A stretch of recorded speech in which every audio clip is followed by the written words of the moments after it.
TorahBox.com pour la diffusion du judaïsme francophone vous retransmet un enseignement du Rav Yehia Teboul. Bonne écoute et bon limoud.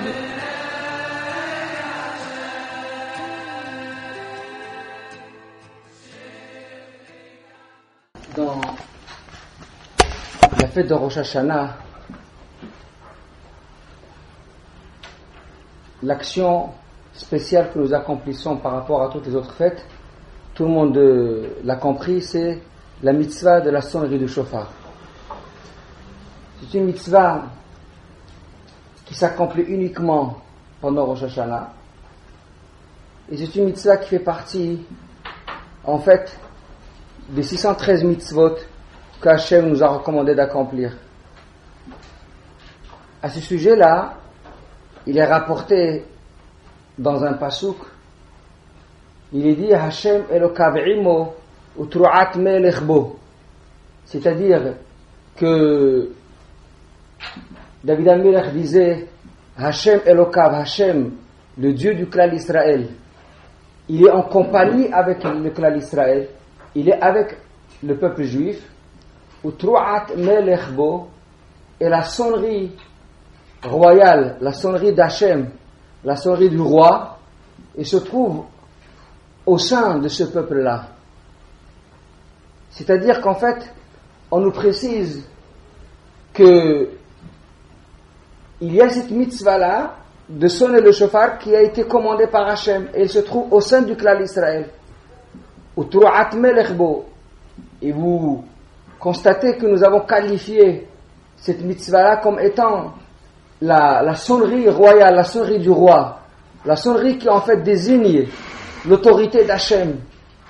Utruat melech bo, et on nous précise que cette Truat melech, cette sonnerie-là, elle est beau, elle est à l'intérieur, elle est au sein du peuple juif, elle est au sein du peuple juif. Il faut savoir que toutes les mitzvot que Hachem nous a demandées, lorsque nous arrivons au moment où on passe à l'action pour ces mitzvot-là, alors automatiquement, il y a une présence d'Hachem en nous. Une personne qui met les téphilines, de cette façon-là, il atteste parfaitement de la présence d'Hachem dans sa vie.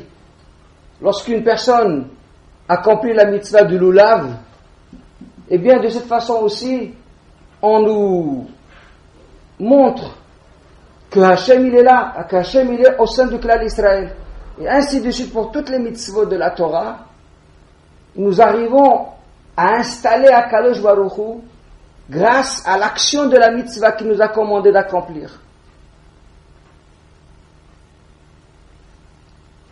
Lorsque on parle de la mitzvah des Tefillin que j'ai citée, nous n'avons jamais vu dans la Torah qu'on aurait précisé que la mitzvah des Tefillin qui émane d'Hachem et se trouve au sein du clan d'Israël. On n'a jamais dit ça. On n'a pas dit Tefillin melech bo.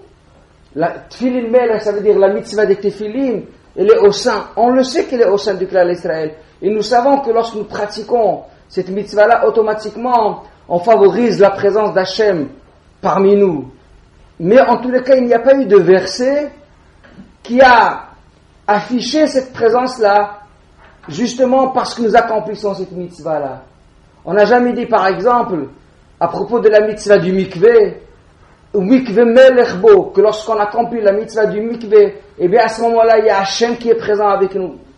Il n'y a pas de verset qui formule cette présence à travers l'accomplissement de la mitzvah. Eh bien, la question que je pose, et la question qui a été soulevée par le Griz Alav Shalom, pourquoi, lorsqu'il s'agit de la mitzvah de sonner le shofar, là le verset, il a trouvé important de préciser comme quoi Tu'at melech bo, comme quoi la mitzvah du roi qui consiste à sonner le shofar, elle est au sein du clan d'Israël. A priori,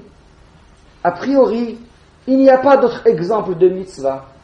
Parmi les 613 mitzvot, il n'y a pas d'autre exemple de mitzvah où nous constatons que le verset précise que par cette mitzvah-là, nous favorisons la présence d'Hachem parmi nous.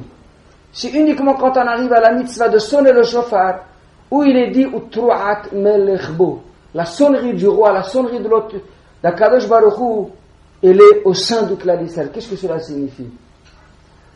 Alors regardez, vous savez, il y a ici quelque chose de fantastique à laquelle on n'a pas l'habitude de penser souvent, mais qui est une vérité parfaite et profonde. C'est qu'il faut savoir que dans l'action de la mitzvah de sonner le shofar, lorsque tous les juifs se rassemblent dans les synagogues le jour redoutable de Rosh Hashanah et ils se concentrent pour écouter le shofar, il est vrai qu'il s'agit là de l'accomplissement d'une mitzvah comme Hachem l'a décrété. Mais il faut savoir qu'en réalité, dans l'action de sonner le shofar, il y a deux idées distinctes. Il y a deux points distincts dans la mitzvah de sonner le shofar. Il dit Rabbi Yitzhak Ze'ev Midbrisk Alav Shalom que au moment où nous passons à l'acte et on sonne le shofar, il y a déjà la première idée qui consiste en fait à accomplir ce que Hachem a demandé de faire. C'est ce qu'on appelle la mitzvah d'Hachem. C'est une action de mitzvah, même si on ne comprend pas peut-être la portée de cette action, le sens profond de cette action, comme il y a énormément d'autres mitzvot qui dépassent notre capacité intellectuelle. Mais en tous les cas, il s'agit d'une mitzvah d'Hachem. Ça, c'est la première idée très simple. Mais en dehors de ça, il y a encore une autre idée. Il y a encore une autre valeur dans le fait de sonner le shofar. Il dit le Grise, la deuxième valeur, c'est que chaque fois qu'il y a une sonnerie de shofar, en fait, il y a ici une notion de prière. Quand on sonne le shofar, c'est une façon de prier à Kadosh Baruch Hu. C'est une forme de prière à Hachem. Simplement, il y a la prière standard que tout le monde accomplit pendant toute l'année et qui se traduit par des expressions verbales. On s'adresse à Kadosh Baruch Hu, on lui parle et on lui demande de satisfaire ce dont nous avons besoin. C'est une prière qui se formule par des paroles, par des mots. Mais il y a une autre prière qui est d'une dimension tout à fait spéciale. C'est une prière sans parole.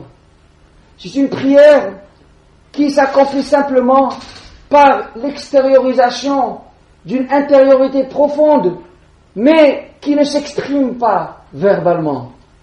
Simplement, on est en train de témoigner de notre volonté, de notre